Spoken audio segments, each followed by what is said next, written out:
यह कहानी फिल्म दी good dinosaur की है, और यह सिर्फ एक डायनासोर की कहानी नहीं, बल्कि डर से साहस तक की पूरी यात्रा है। एक हरी भरी घाटी में अपाटोसोरस परिवार रहता था। वे साधारण शिकारी नहीं बल्कि किसान थे।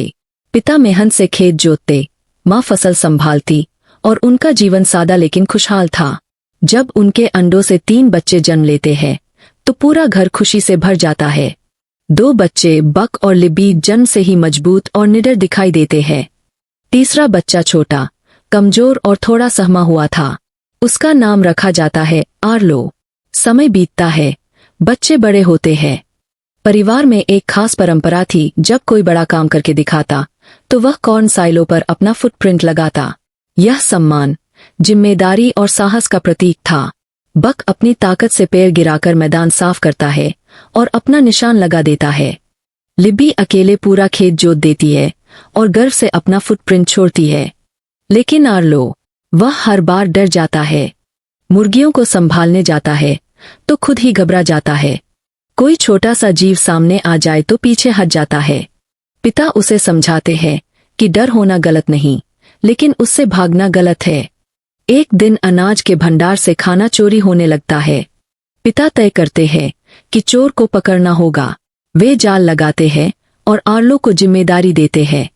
रात में जाल में एक जंगली इंसानी बच्चा फंस जाता है। वह छोटा, गंदा लेकिन डरा हुआ था। आर्लो डंडा उठाता है, खुद को साबित करने के लिए उसे मारना चाहता है, लेकिन उसका दिल उसे रोक देता है। वह जाल खोल देता है और बच्चा भाग जाता है। पिता को जब पता चलता है तो वे नाराज होते हैं। वे आर्लो को साथ लेकर उस बच्चे को ढूंढने निकलते हैं। तभी तेज तूफान आता है। बिजली, गरज, बारिश और उफनती नदी। अचानक फ्लैश फ्लड आता है। पिता आर्लो को बचाने के लिए अपनी पूरी ताकत लगा देते हैं और उसे ऊंचाई पर धकेल देते हैं, लेकिन खुद तेज बहाव में बह जाते हैं। आर्लो बेबस होकर देखता रह जाता है। उस दिन वह सिर्फ अपने पिता को नहीं खोता, बल्कि अपने आत्मविश्वास का आखिरी सहारा भी खो देता है। घर लौटकर वह अपराध बोध और दुख में डूब जाता है। उसे लगता है, अगर उसने उस बच्चे को मारा होता तो पिता जिंदा होते। एक दिन वह फिर उसी बच्चे को अनाज के पास देखता है और गुस्से में उसके पीछे भागता है, लेकिन भागते भागते खुद नदी में गिर जाता है और दूर अनजान इलाके में पहुंच जाता है।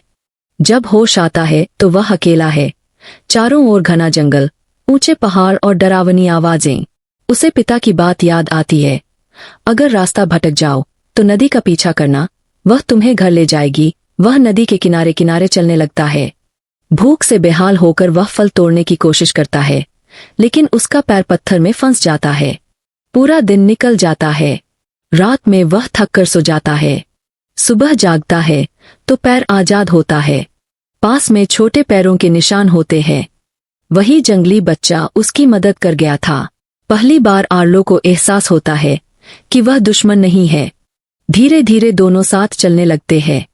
बच्चा उसे खाना लाकर देता है, पहले छिपकली, फिर कीड़ा, और जब समझ जाता है कि आर्लो शाकाहारी है तो बेरीज लाकर देता है।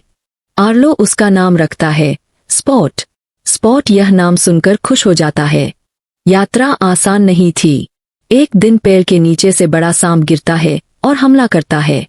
स्पॉट बहादुरी से उस पर झपट पड़ता है और आर्लो को बचाता है। फिर वे खतरनाक पक्षियों से मिलते हैं जो झूठ बोलकर जानवरों को फंसाते हैं। आर्लो उनकी चाल समझ जाता है और स्पॉट को लेकर भागता है। तभी 3 बड़े टायरेनोसोरस आते हैं। वे मवेशी चराने वाले बहादुर डायनासोर थे। वे दोनों को बचाते हैं।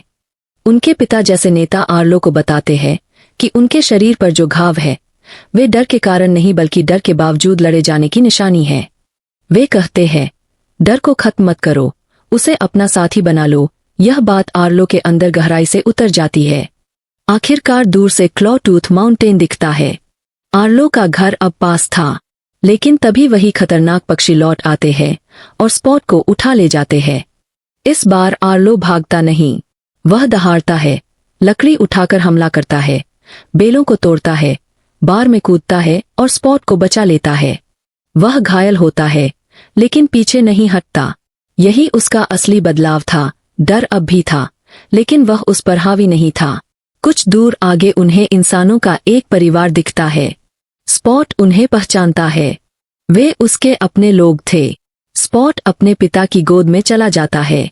आर्लो की आंखों में आंसू आ जाते हैं। स्पॉट लौटकर उसके पास आता है, जैसे पूछ रहा हो, क्या मैं तुम्हारे साथ चलूं?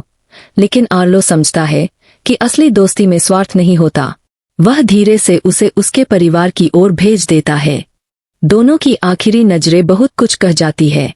अब आर्लो अकेला था, लेकिन पहले जैसा नहीं। वह मजबूत हो चुका था। वह घर पहुंचता है। उसकी माँ, बक और लिब्बी उसे देखकर दौड़ते हुए आते हैं। सब गले मिलते हैं। फिर आर्लो कॉर्न साइलो के पास जाता है। कुछ पल अपने पिता को याद करता है और गर्व से अपना फुटप्रिंट लगा देता है। यह सिर्फ एक निशान नहीं था, यह उसके डर पर जीत, उसके विकास और उसकी पहचान की मुहर थी। इस लंबी यात्रा में आर्लो ने सीखा कि साहस का मतलब डर का होना नहीं, बल्कि डर के साथ आगे बढ़ना है। उसने दोस्ती, त्याग, नुकसान और जिम्मेदारी सबका सामना किया और एक डरे हुए बच्चे से सच्चा मजबूत डायनासोर बन गया।